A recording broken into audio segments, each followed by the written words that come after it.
Makinig ka sa aking salita.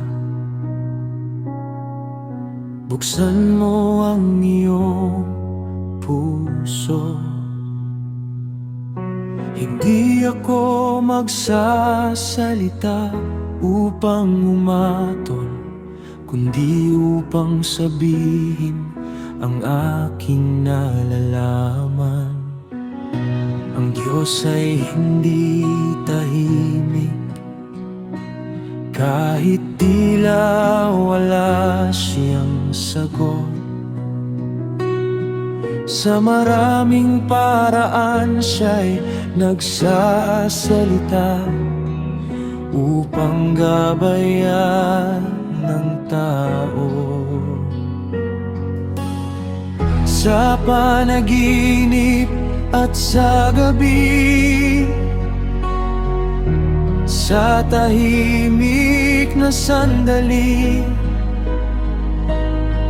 sa babala at sa pagsubok, maaari kang magsalita.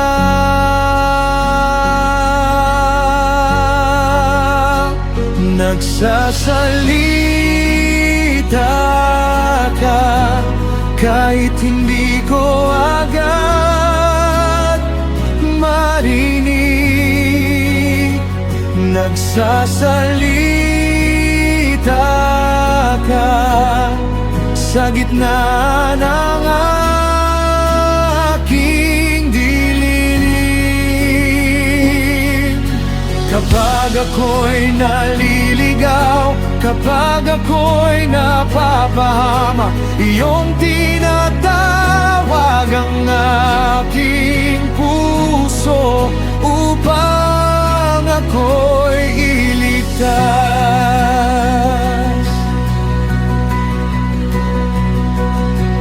Minsan sa sakit at kahinaan, natututo ang puso. Minsan sa tahimik na gabi, mas malinaw ang iyong tinig. Hindi mo nais ang aking pagkawasak, hindi mo nais ang aking kamatayan. Nais mong ako'y bumalik sa iyo at muling mabuhay.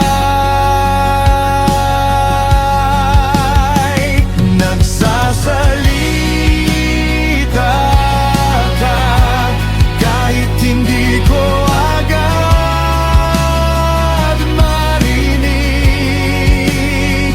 Nagsasalita ka sa gitna ng aking dilim. Kapag ako'y naliligaw, kapag ako'y napapahamak, iyong tinatawag ang aking puso upang ako'y iligtas.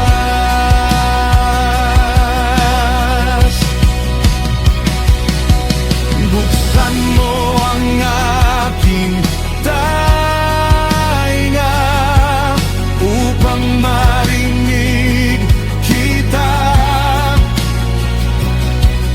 Buksan mo ang aking puso upang tanggapin ang iyong salita. Kung may kailangan akong baguhin, turuan mo akong sumunod. Kung ako'y naliligaw, ibalik mo ako sa iyong daan.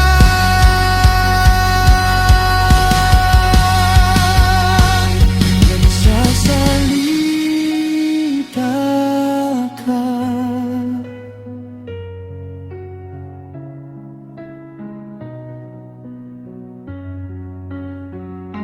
Sa bawat yugdom ang buhay ko.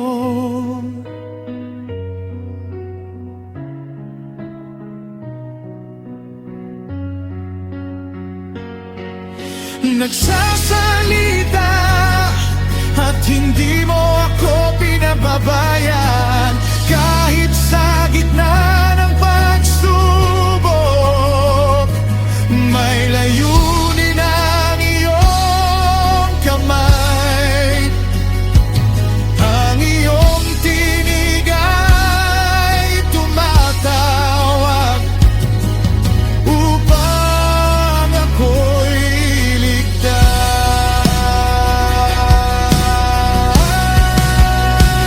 Nagsasalita ka, tinatawag mo ako, ibinabalik mo ako sa iyong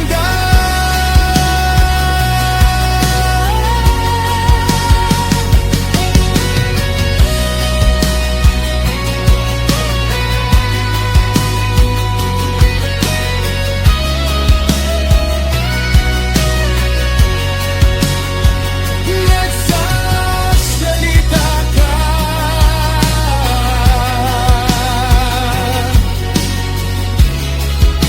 Nakikinig ako,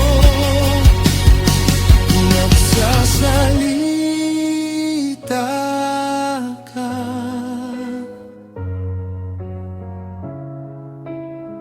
Susunod ako.